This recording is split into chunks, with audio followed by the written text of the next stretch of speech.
Para falar da PEC, eu já coloquei logo o título na palestra de Demolição do Estado Social e Avanço do Poder Financeiro Privado no Brasil.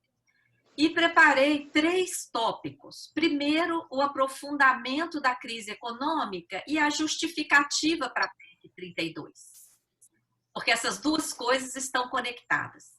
Em segundo lugar, a financeirização e o aprofundamento do privilégio dos bancos em plena pandemia e a ameaça de independência do Banco Central, que está sendo discutida agora no Senado.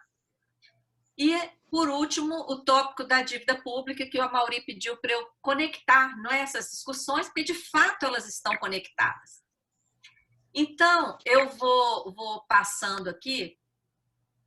Primeiro, o aprofundamento da crise e a justificativa da PEC. Esse artigo aqui que vocês estão vendo aí, o Banco Central está suicidando o Brasil, é um artigo que eu escrevi em janeiro de 2016.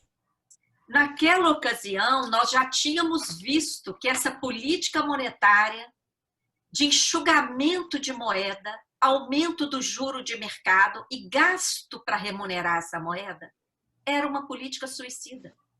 Esse termo suicida está entre aspas, porque eu copiei do Piketty, do famoso economista, que dizia que o Banco Central deveria baixar o juro e irrigar a economia de moeda. O que o Banco Central fez lá em 2015?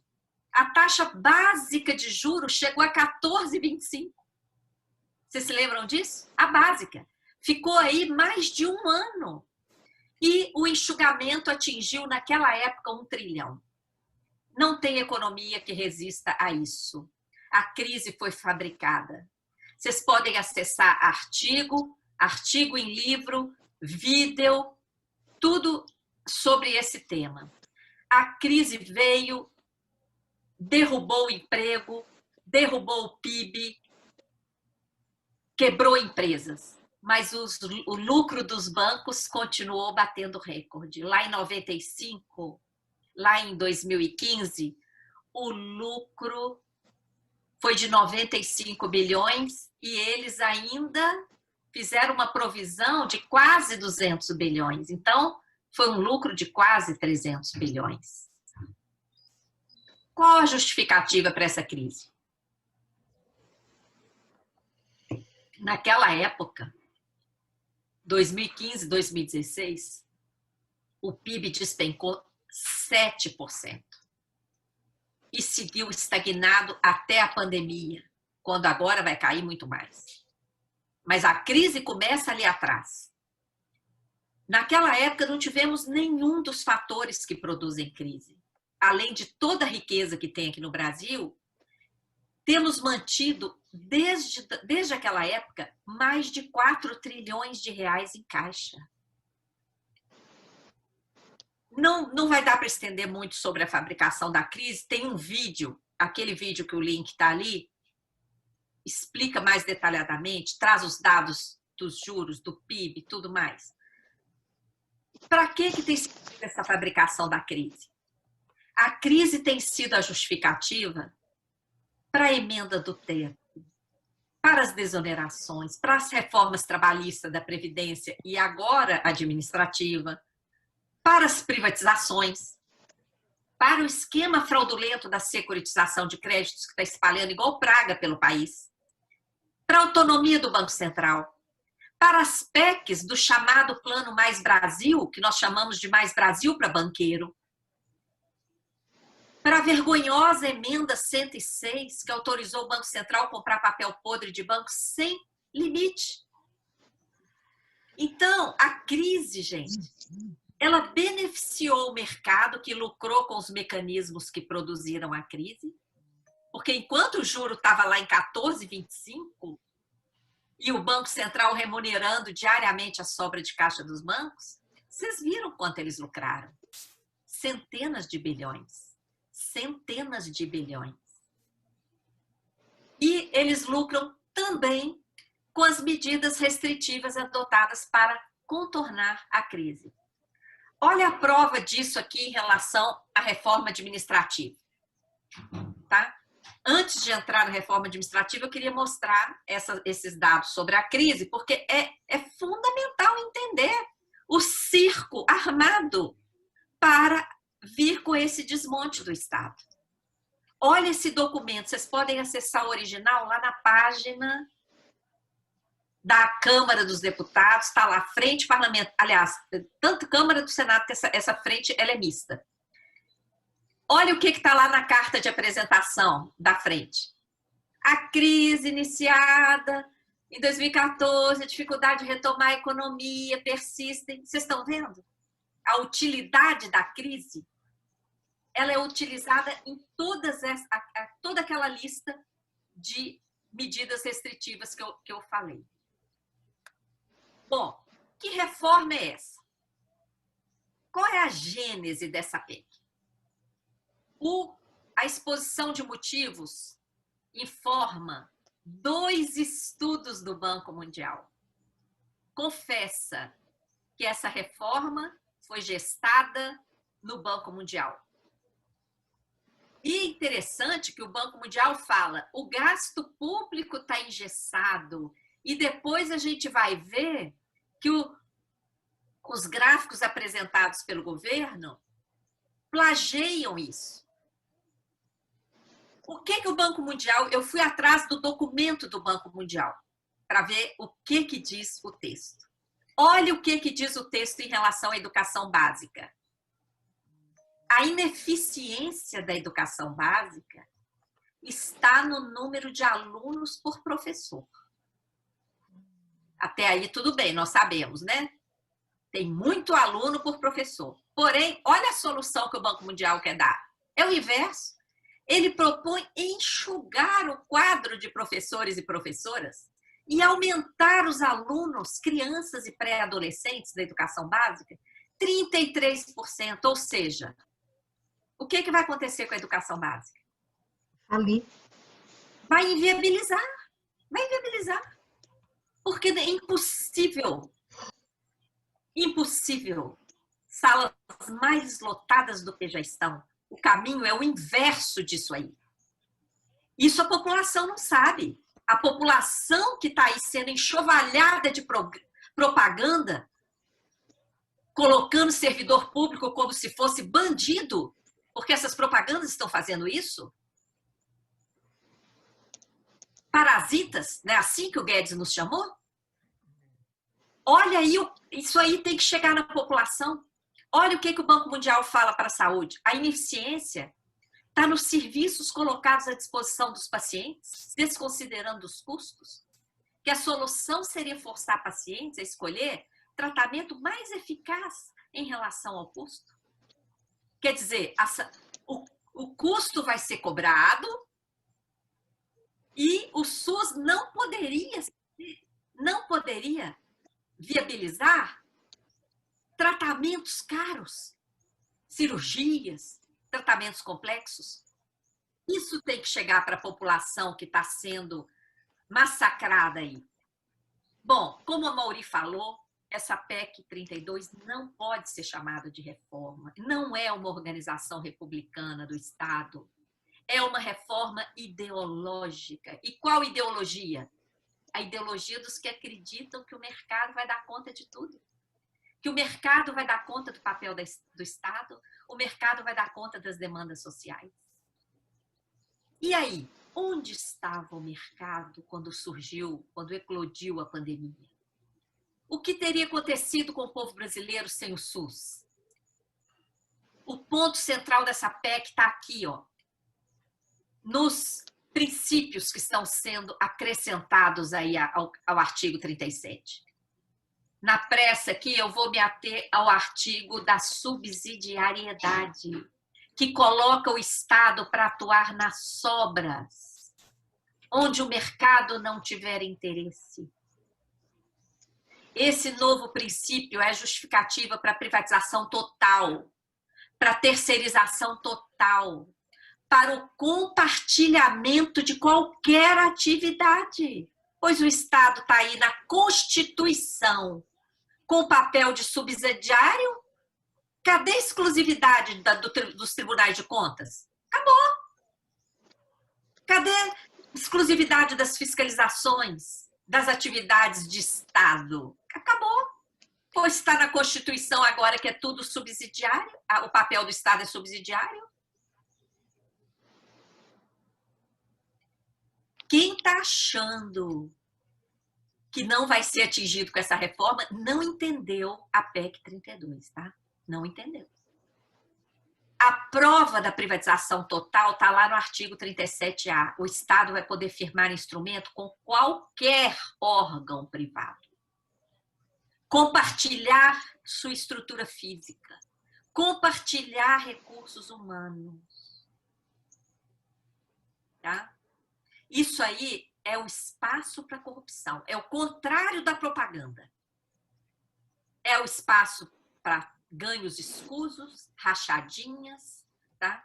Contratação dos amigos. No artigo 84, é um superpoder imperial ao presidente, que vai poder extinguir cargos, ministérios, entidades. Vocês já pensaram, o presidente acordou de mau humor? Vai lá e extingue a universidade pública. Como assim? Sem crivo político algum?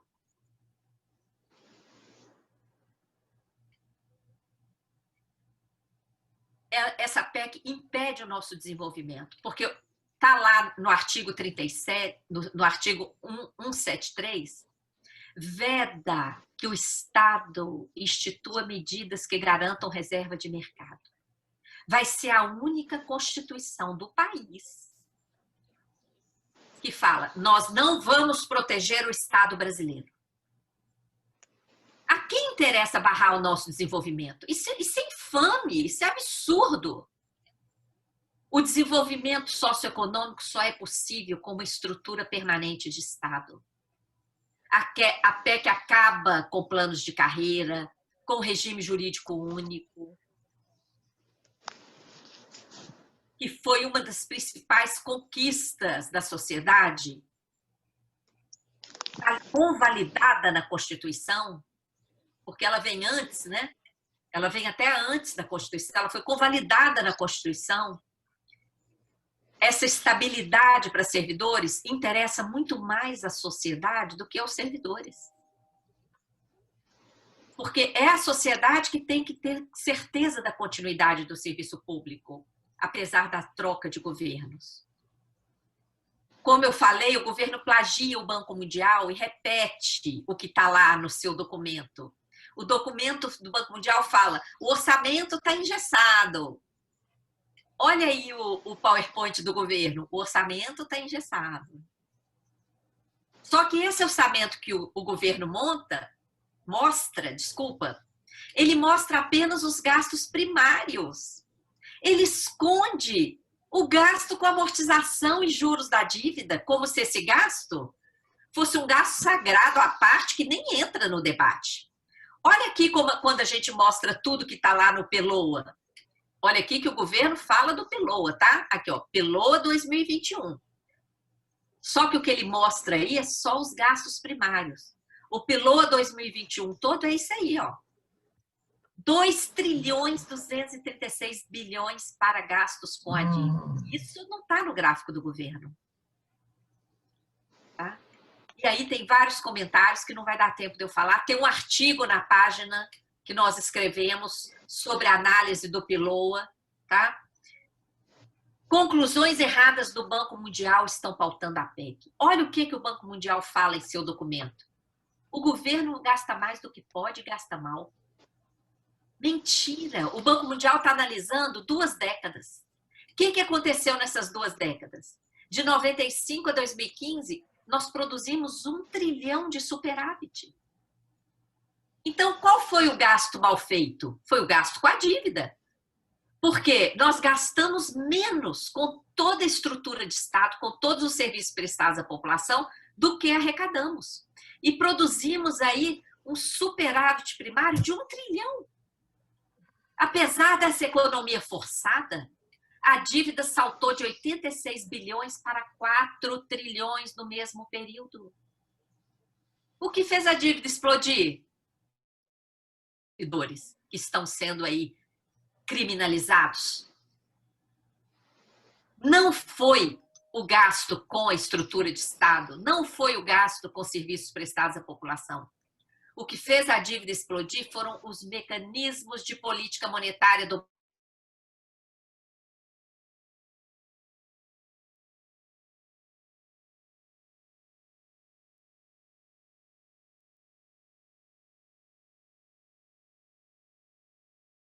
país.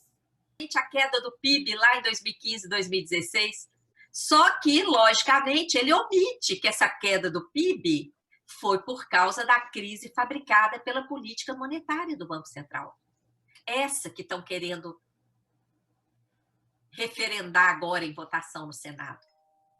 O governo plagia o Banco Mundial e fala aí que se não fizer reforma, o crescimento do investimento tende a zero.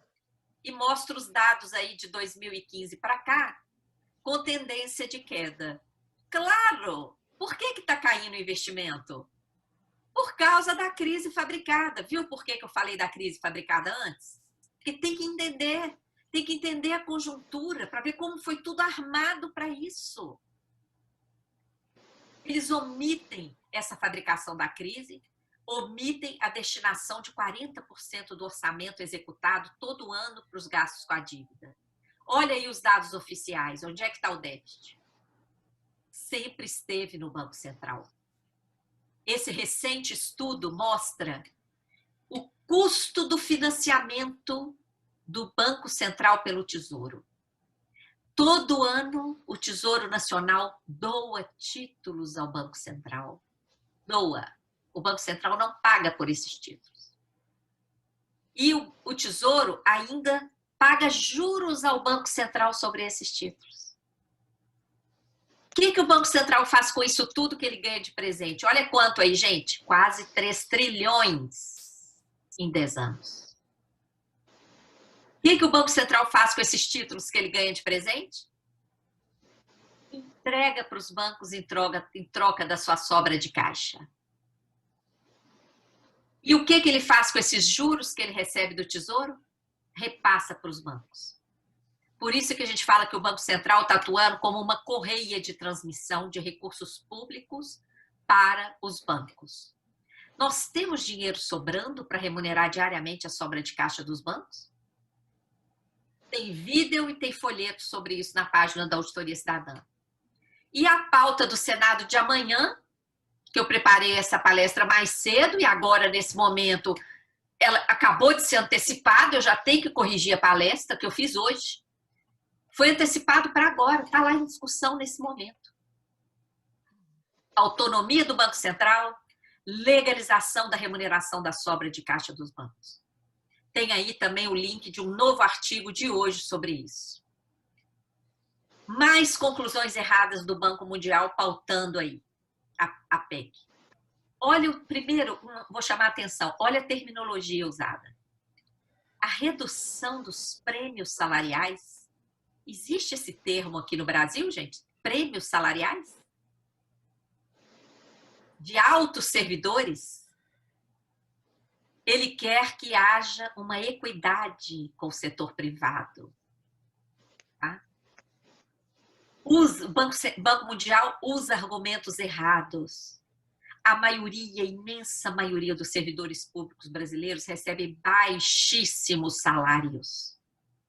E as categorias que são melhor remuneradas são extremamente exigidas. E se estivessem no setor privado, provavelmente estariam ganhando muito mais, com escritórios, empresas, mas dedicam sua vida ao Estado brasileiro. A reforma vai aumentar gastos com chefias. Uma das pegadinhas dessa reforma, quando ela fala que vai reduzir gasto, está relacionado com essa questão das chefias. Porque como é que funciona hoje? Carreiras, principalmente de nível técnico, complexo, elevado, têm que ser ocupadas por servidores de carreira. Essa PEC abre para qualquer cargo ser ocupado por setor privado. Isso vai aumentar o gasto, porque hoje já é um servidor de carreira que vai lá e recebe só o DAS. Quem vier de fora vai receber só o DAS? Claro que não. Claro que não. E o que vai ser desse país se nós tivermos aí um sonegador na chefia das fiscalizações da Receita Federal Brasil afora? Nas chefias dos tribunais de contas Brasil afora? Essa PEC é a PEC da corrupção. Tá? Ela abre espaço para o mercado fazer o que quiser, tá? E tirar, como alguém disse aí na introdução, aqueles servidores que incomodam o mercado. O Banco Mundial quer que brasileiros e brasileiras não consigam 77% de servidores federais têm salário abaixo de R$5.000, que é próximo do mínimo existencial calculado pelo DIEESE. E nos estados e municípios, esse valor cai para até 2 salários mínimos. A maioria dos servidores estaduais e municipais recebem até 2 salários mínimos. Agora, o que o Banco Mundial fala da isenção daquelas pessoas que recebem acima de 320 salários mínimos por mês? Nenhum deles é servidor público. Nenhum. Então, os que recebem os lucros distribuídos, isentos. Outro plágio do governo em relação aos dados do Banco Mundial. Ele diz que a evolução das despesas com pessoal tem o quê? Bandidos. Mentira. Milícia, traficante, quando colocamos, tem alguém com o microfone aberto aí. Quando colocamos essa evolução dos gastos com pessoal Abriu o meu microfone aqui, em relação ao PIB ou em relação ao atualizados pelo IPCA, nós temos esse comportamento aí, ó. Houve uma queda de 4,54 do PIB para 4,34 do PIB. Se fôssemos colocar o gráfico da dívida na mesma escala que o governo colocou os gastos com o pessoal, olha o que nós teríamos, gente. O gasto com o pessoal lá embaixo, azulzinho, lá, aquelas torrezinhas azuisinhas, e olha o gasto com a dívida, lá em cima, esse pico aí, ó. Agora, os dois gastos, com servidores e com a dívida, corrigidos pelo IPCA, olha o que a gente tem. Gastos com servidores, praticamente uma constante. Subiu pouquíssimo nos últimos 20 anos. E olha o gasto lá em cima com a dívida, sempre acima do trilhão nos 20 anos. E dando pulos, né? Dependendo aí da fabricação da crise, olha ali nos anos em que fabricaram a crise, onde foi parar o gasto com a dívida. E olha ali no início do governo Lula também. O que fizeram ali com o gasto com a dívida?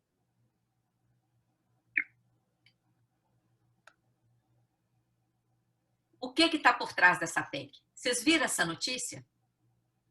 Que tanto Maia, Rodrigo Maia, presidente da Câmara, como a Frente Parlamentar, querem relaxar a lei de improbidade administrativa. Nossa Senhora.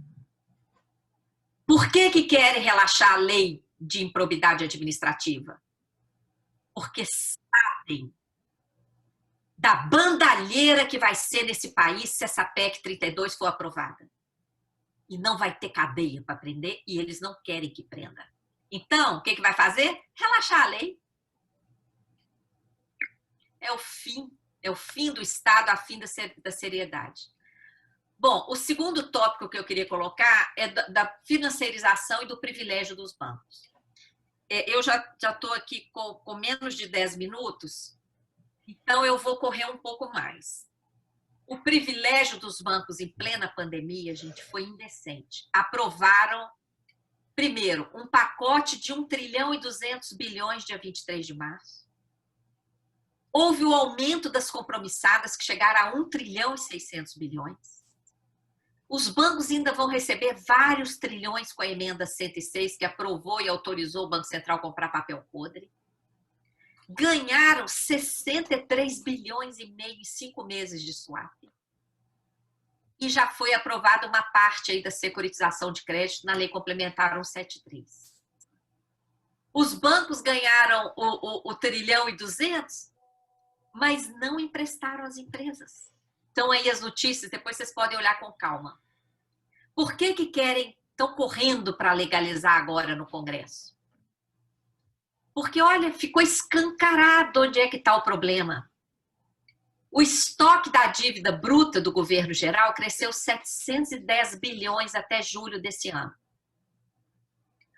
As compromissadas cresceram 546 bilhões. As compromissadas usam o título da dívida. O maior crescimento da dívida deveu-se a quê, pessoal? As compromissadas. Então, o que está sendo votado agora no Congresso? Não vai mais precisar de usar título da dívida para remunerar banco. Vai virar lei remunerar banco.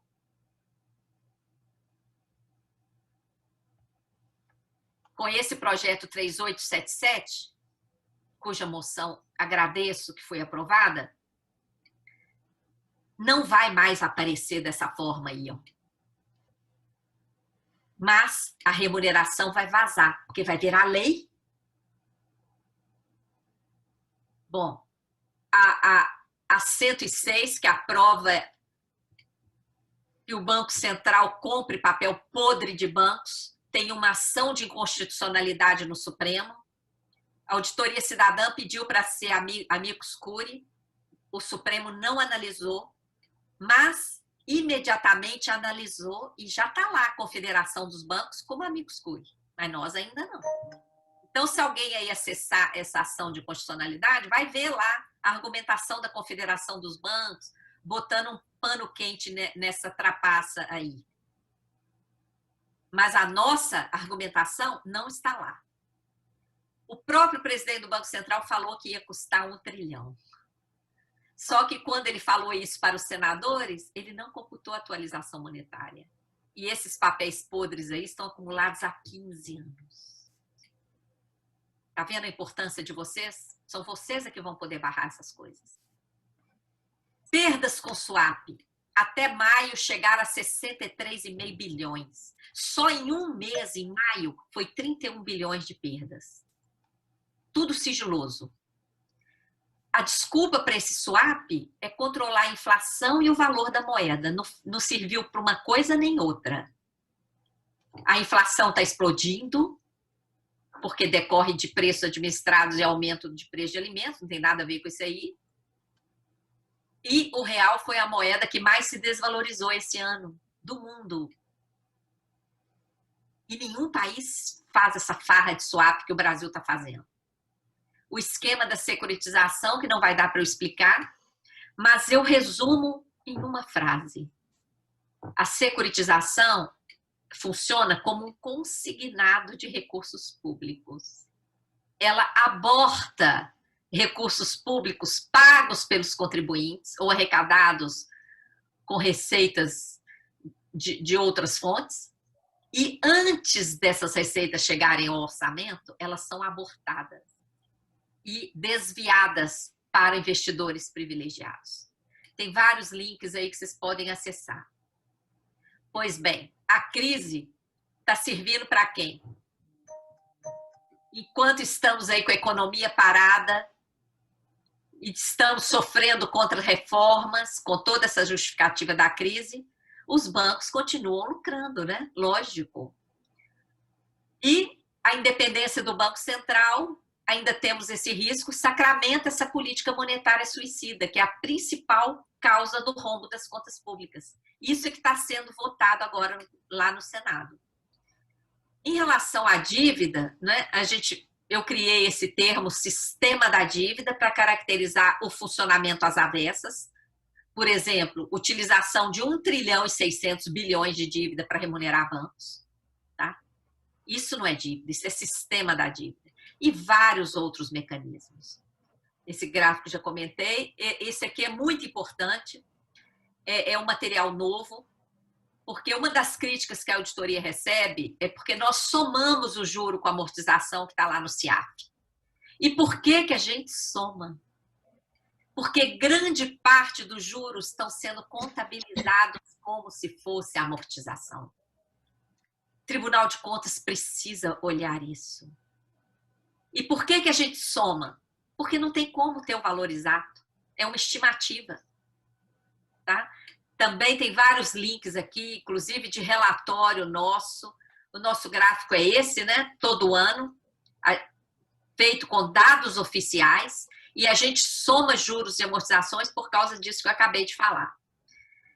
Tem aqui o link do relatório que nós fizemos para o Ministério Público, foi encaminhado também ao Tribunal de Contas da União, mas infelizmente até hoje nada aconteceu. Agora eu quero denunciar uma fake news, porque dizem que nos últimos anos tem tido déficit primário e que a dívida estaria financiando gastos sociais. Isso é mentira. Olha o que nós provamos com a investigação dos dados. Sabe o que estão fazendo, gente? Vou beber um golinho de água, peraí. Estão pagando gastos da dívida pública com outras fontes orçamentárias.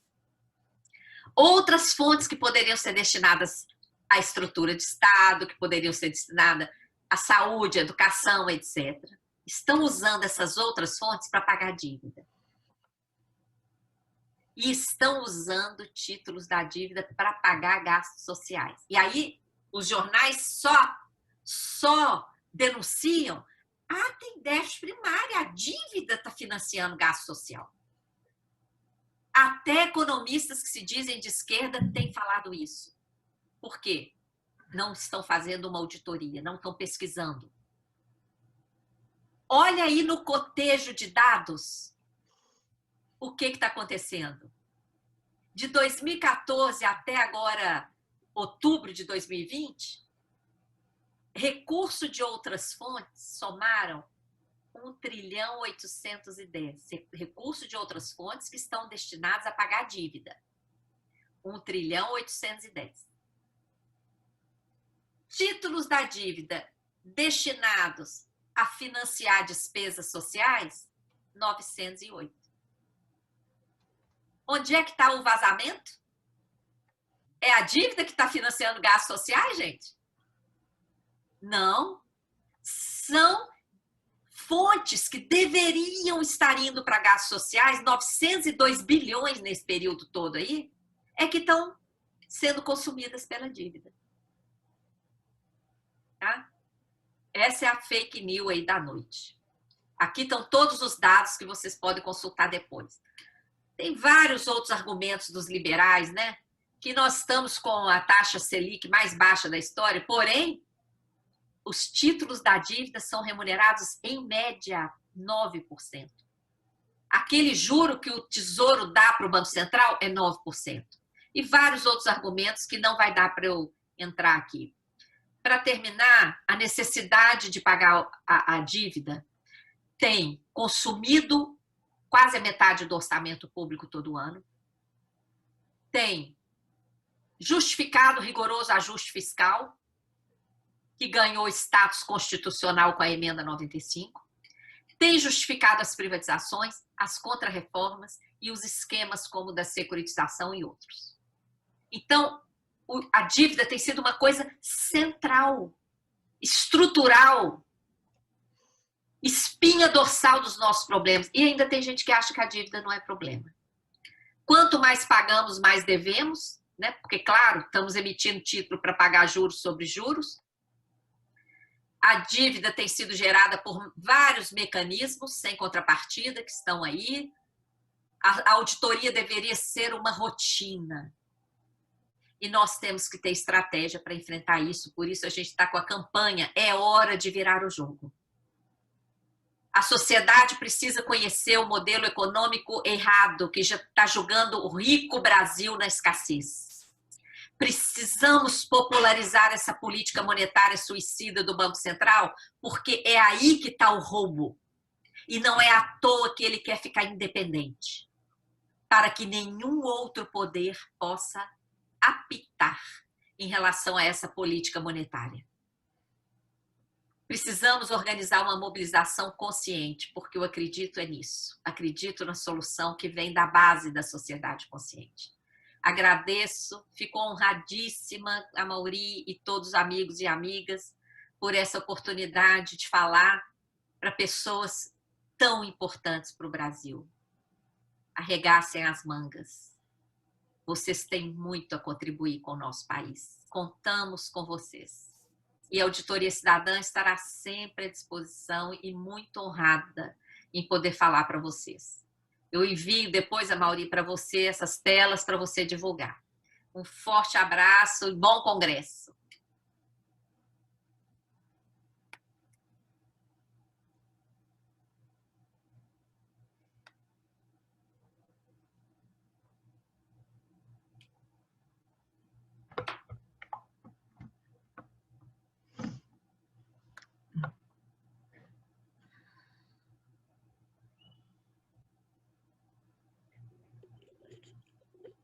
Daniel, você está por aí ainda? Estou aqui. Tá. Quer coordenar aí? Tem inscrições? Tem alguém desejando dialogar com a Maria Lúcia? Quem quiser falar é só se inscrever pelo chat, ou então grita aí e nós estamos à disposição. Né? Maria Lúcia, eu estava aqui enquanto você estava apresentando, eu estava de ouvido em você e fazendo o texto lá da moção, que já foi encaminhada lá para o Rodrigo, tá bem? Tá?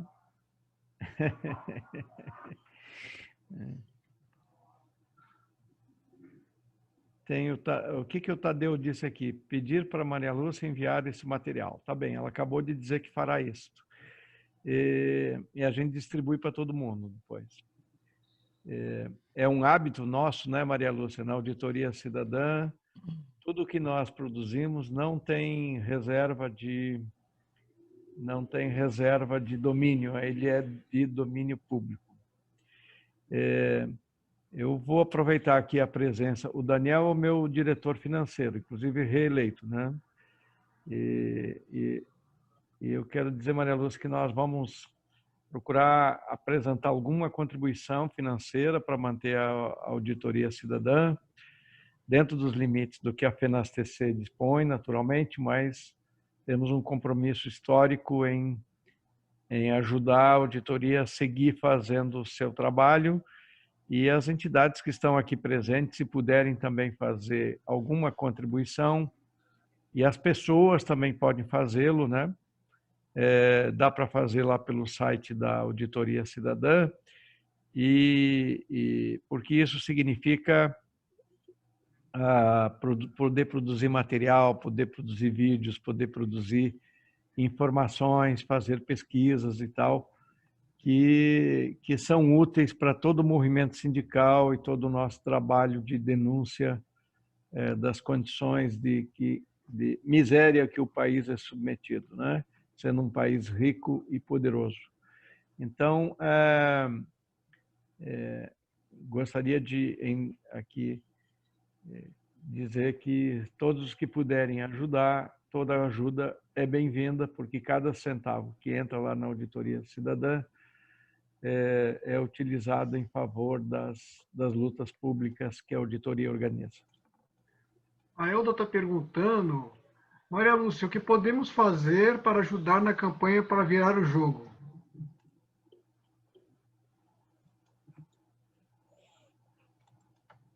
Olha, eu já respondo?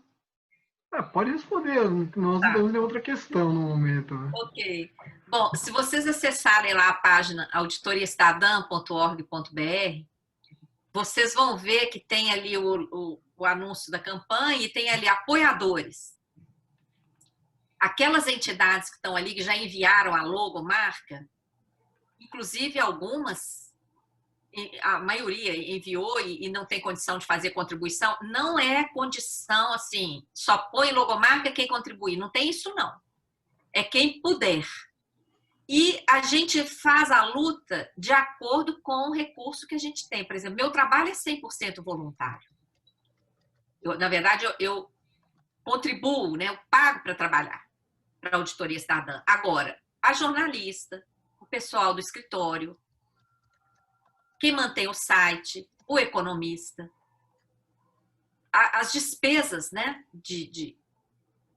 fixas ali, de Vimeo, de tudo para o curso, a gente tem que pagar as pessoas. Como é que as pessoas vão trabalhar de graça? Então, essa manutenção da auditoria é que é feita com essas contribuições que o Amaury falou. A gente tem uma despesa fixa com essas pessoas e com os gastos da campanha, por exemplo, a gente está fazendo vídeos, está tendo um gasto com vídeos, está tendo uma porção de gastos. Se a gente tivesse mais recursos, nós estaríamos fazendo mais coisas. De repente, poderíamos já ter colocado algum outdoor por aí, alguma outra coisa, mas a gente fica com aquela limitação. Para vocês terem ideia, a gente lançou agora o concurso de redação para envolver a juventude no conhecimento do sistema da dívida e os prêmios, né? A gente tinha feito um primeiro edital dando prêmio para primeiro, segundo, terceiro lugar, mas pelas doações que a gente conseguiu, ficou só para o primeiro e segundo e um tema só. Iam ser 2 temas, mas aí iam ser mais de 30 prêmios. Nós ficamos reduzidos. Então, a gente vai fazendo as ações de acordo com as contribuições recebidas. Não é? Porque a nossa doação própria tem... A gente quer, mas doa, mas tem hora que tem um limite também, né? E aí a gente vai limitando as ações. Então, vocês podem... A entidade que quiser contribuir, envie a logomarca, porque só de enviar a logomarca já é um grande apoio. Nós já fizemos uma carta aberta ao Paulo Guedes, questionando as privatizações. Todas as entidades autorizaram incluir a logomarca. Qual é a força, gente, de uma carta que vai em nome só lá da Federação dos Funcionários do Correio questionando a privatização dos Correios? E qual é a força de uma carta que questiona o conjunto das privatizações que estão acontecendo? Depois vocês acessem essa carta para vocês verem. E assinada com a logomarca de todas aquelas entidades. Agora, nós estamos preparando uma carta para questionar os congressistas, senadores e deputados, em relação a esses 2 projetos que estão na pauta lá hoje. A consulta foi hoje para todas as entidades, para a gente mandar essa carta amanhã. Em seguida, nós vamos fazer uma consulta sobre a PEC 32. Então, essa campanha, ela visa mostrar para as pessoas como que o modelo econômico que está atuando no Brasil está errado, como é que as coisas estão todas interligadas e é um jogo só. E nós estamos perdendo feio esse jogo porque a gente está lutando servidores de empresas privatizadas por um lado, quem defende a saúde está lutando por outro, quem defende servidor público está lutando por outro, e o tabuleiro é um só. Se a gente se unir e lutar junto, nós vamos virar esse jogo. Tá? Então, para participar, enviar a logomarca e assumir que apoia. E segundo, se puder fazer contribuição financeira, ótimo.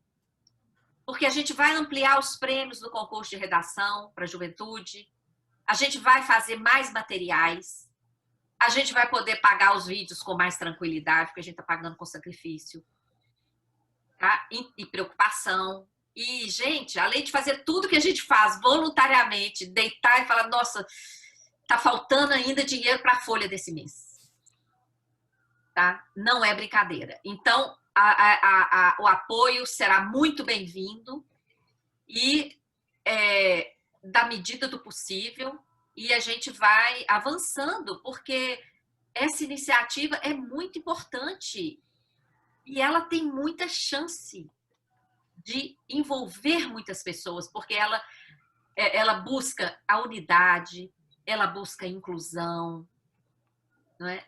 E dar as mãos, lutar juntos. Depois vocês dão uma olhada lá no site, já tem vários vídeos. Nós estamos na 9ª semana da campanha. Depois vocês olham lá, tá bom? E vai ser uma honra que vocês venham participar. Eu tenho aqui também, obrigado, Maria Lúcia, o recado do Luiz Marcelo, do Rio de Janeiro, que é presidente do Sindicerv-TCE. Maria Lúcia, parabéns pela sua grande apresentação a favor de um Brasil melhor. E temos 2 perguntas aqui, uma da Sara. Se o crescimento da dívida pública não está sendo monetizado, o governo não tem imprimido moeda. Mesmo assim, você prevê inflação para 2021? Já vou colocar a segunda pergunta também, que é da Sônia Alves, presidente do Sindilex. Detalhe um pouco as operações compromissadas, como funcionam? É o que temos no momento. Pergunta, Maria Lúcia.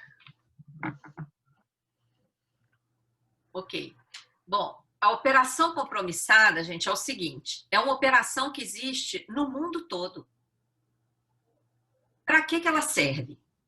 Ela, em tese, é uma operação para controlar o volume de moeda em circulação, para evitar um ataque especulativo, para evitar que esse excesso comprometa o funcionamento da economia.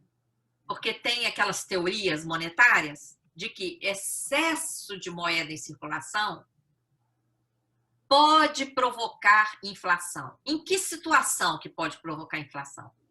Se essa moeda estiver na mão das pessoas, se as pessoas estiverem com propensão a consumir, o que é isso? Querendo gastar aquele dinheiro no consumo, e que os comerciantes, ao ver aquele aumento da propensão a consumir, resolvam elevar os preços. Isso não acontece aqui no Brasil, até porque o volume de moeda aqui no Brasil é muito baixo comparado com o funcionamento da economia em geral no mundo. O que está acontecendo aqui no Brasil é o seguinte, essa moeda não está na mão das pessoas, ela está depositada nos bancos. E a operação compromissada aqui no Brasil, ela está sendo usada de forma abusiva para remunerar todo o dinheiro que os bancos não emprestam. Vamos lá. Todos nós temos conta bancária. A imensa maioria da população brasileira tem conta bancária. Só cerca de 40 milhões de pessoas que agora falaram que não têm conta bancária. Mesmo assim, durante a pandemia, várias passaram a ter para receber o auxílio emergencial. Então, a imensa maioria tem conta bancária. Todas as empresas têm conta bancária. Todos os órgãos do governo têm conta bancária. O dinheiro depositado nos bancos, tanto à vista como em aplicação, no mundo todo, os bancos são obrigados a separar um pedaço, que é a reserva obrigatória, o depósito compulsório, que eles não podem emprestar. Tirando esse empréstimo compulsório, todo o resto é disponível para empréstimo à população, empresas e até para o governo. O que acontece aqui no Brasil? Os bancos depositam essa sobra de caixa no Banco Central. O Banco Central aceita esse depósito. Por que sobra esse dinheiro se as pessoas precisam tanto de empréstimo? Porque como os bancos sabem que o Banco Central vai remunerar, eles pedem juro de mercado, que aqui no Brasil o juro de mercado é o mais alto do planeta. Todas as vezes que eu participo de evento internacional, que eu falo o volume da taxa de juro de mercado aqui no Brasil, alguém me corrige. Opa, corrige aí, você falou errado. Não pode ser superior a 100%. Eu falei, gente, 100% é agora, que a Selic está 2%. Quando a Selic estava 14,25%, era 200%. No cheque especial, no cartão de crédito, é 400%. Gente, ninguém fora do Brasil acredita nisso. Eles acham que eu estou mentindo. Eles acham que eu me enganei. Porque é surreal. Não existe isso no mundo. E por que aqui no Brasil é assim? Os bancos se dão ao luxo de pedir essa taxa extorsiva porque eles têm a garantia da remuneração diária pelo Banco Central. Agora, na pandemia, isso aí ficou escandaloso, no quadro que eu mostrei. Só esse ano, até julho, em 7 meses, a dívida cresceu 710 bi e as compromissadas que usam título cresceu 546 bi. Quase 550, quer dizer, de um crescimento de 710, 546 foram títulos consumidos para remunerar a sobra de caixa dos bancos. Ficou escancarado. Então, eles estão correndo para criar a figura do depósito voluntário remunerado. O que é isso? Vão parar de abusar da operação compromissada, tá? Vão deixar a compromissada, porque a compromissada usa título da dívida. Os bancos depositam aqui no Banco Central a sua sobra de caixa. O Banco Central entrega título da dívida para os bancos. Para quê? Para justificar a remuneração, porque não tem amparo legal para remunerar. Agora, eles estão criando, isso que está em votação hoje no Senado, 3877, depósito voluntário remunerado pelo Banco Central. Vai virar lei o Banco Central remunerar. Então, não vai precisar mais usar o título da dívida. Vocês entenderam o jeitinho? A remuneração vai continuar acontecendo. Só que, em vez de haver essa troca por título da dívida, não vão usar mais o título, mas a remuneração vai acontecer do mesmo jeito, porque vai virar lei remunerar. Agora, qual é a imoralidade disso? Nós tivemos aí, tem uma notícia da Caixa Econômica, 107 milhões de brasileiros e brasileiras pleitearam o auxílio emergencial, ou seja, nós temos 107 milhões de miseráveis dependendo de um auxílio de R$300 mensais para sobreviver. Um país que está com desenvolvimento socioeconômico atrasado, que está rifando o seu patrimônio, tem dinheiro para remunerar diariamente a sobra de caixa dos bancos? Além do gasto extorsivo, e ela é danosa para a economia, essa operação. Porque aquele dinheiro que fica esterilizado lá no Banco Central faz essas taxas de mercado baterem recordes. E aí, como é que a indústria sobrevive? Como é que as pequenas e médias sobrevivem? Não sobrevivem. Quebram. Como tem várias notícias aí na apresentação, vocês podem checar depois. Isso está levando o Brasil a uma primarização completa. Estão nos julgando aquela condição de fornecedor de matéria-prima agrícola e mineral para o resto do mundo, sem indústria. Olha aí como é que sucatearam a nossa indústria, que não temos nem máscara. A gente, no início da pandemia, nós tivemos que importar máscara da China. Não tinha indústria nacional produzindo. Depois é que começaram.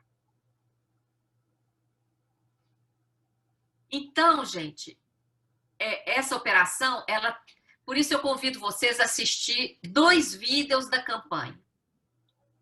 O vídeo 12, que explica a crise fabricada, e o vídeo 14, que explica essa política monetária do Banco Central. É fundamental. Lá está mais explicado e mais pausado. Tá?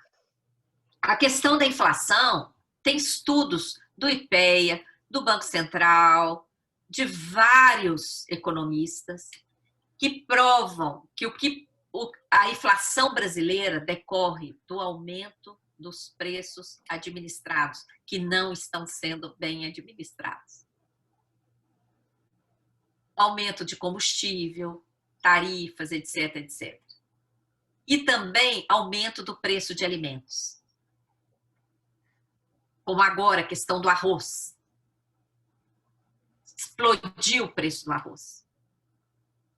Está servindo para alguma coisa reter essa moeda lá no Banco Central? 1 trilhão e 600 estão retidos lá no Banco Central? O que isso está servindo para controlar a inflação? Que explodiu. Nós estamos com uma inflação esse ano altíssima. O que essa operação está servindo para controlar a inflação? Nada. Por quê? Porque a inflação não tem nada a ver com esse volume de moeda em circulação.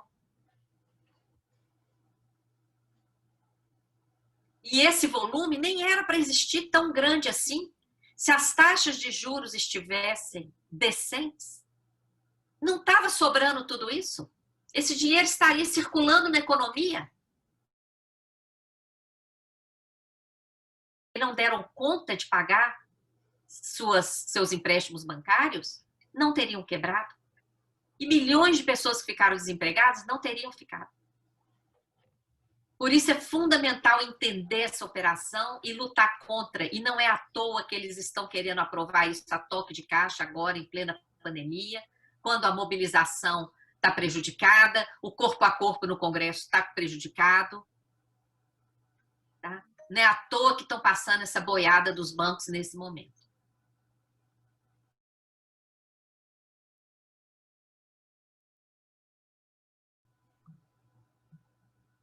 Teve pedidos aqui, mas acho que o Maurício já vai atender, né? De edição do vídeo da Fatorelli, né?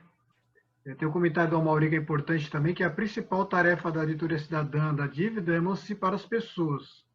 Acreditamos que todos os humanos podem participar de debate público, e nossa obrigação é apresentar as informações de todos os modos, de todo modo que todos possam participar. E o pedido do Luiz Marcelo para editar o vídeo para apresentação, a gente vai fazer isso daí, né? Então, acho que é isso, acho que não tem mais nenhuma questão.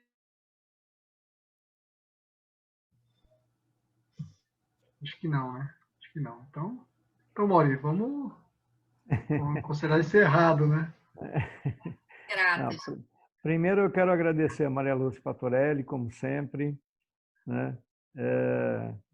Tem duas coisas que caracterizam a Maria Lúcia. A sua fé inabalável, né? E o seu compromisso profundo com o Brasil e com as pessoas desse país. Então, toda vez que a gente ouve ela, a gente ganha uma energia para atuar. Eu penso que a campanha Vamos Virar o Jogo é uma campanha profundamente libertária, e ela libera a energia do povo brasileiro para assumir de vez que nós não precisamos ficar vivendo nesse ambiente de miséria e que podemos ter um ambiente de fartura para o país e para a população brasileira. Vamos passar nos próximos meses num nível de tensão e disputa muito pesado, né?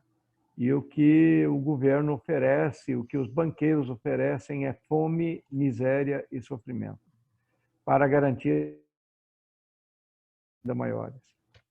Então, o papel da auditoria cidadã é esse papel emancipatório, esse papel de considerar todos os seres humanos com capacidades e com condições de participar das lutas públicas, né? Meus agradecimentos novamente, Maria Lúcia, e deixo uns minutos finais aí para suas, se você tem ainda alguma consideração, para a gente encerrando por aqui. Já estamos a 3 horas de congresso, já está ficando cansado, né? Todo mundo está ficando cansado. Então, as últimas considerações são suas. Muito obrigado. Sim, Amaury, nós precisamos descansar e continuar extremamente honrada, e vou enviar, agora mesmo, terminando, envio para o seu e-mail a apresentação completa. Podem usar à vontade, questionar e acompanhem as nossas redes.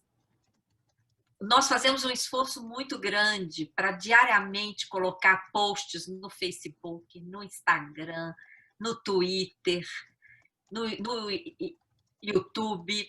Acompanhem, compartilhem, comentem, enviem sugestões para a gente ir melhorando, porque é assim que a gente vai espalhar isso. Amaury, eu não tenho fé inabalável eu tenho certeza absoluta, porque eu já enxerguei. Eu já enxerguei aquele Brasil assim como ele é na realidade. O Brasil é o país da abundância. Essa escassez que nos impõe não tem nada a ver com a gente. É cenário fabricado. E a gente tem que arrancar esse cenário o quanto antes. Eles fazem de tudo para nos empurrar nesse cenário. A gente tem que ter muita clareza de que isso é cenário. Cenário fabricado. E que nós não vamos nos submeter a isso. Não é? E só o conhecimento que vai nos dar essa força para enfrentar isso e superar e realmente mudar isso aí. Constranger. Constranger quem está lá atuando para derrubar a possibilidade. Excelente congresso e sigo sempre à disposição. Agradeço aí pelo apoio e seguimos juntos, pessoal. Forte abraço.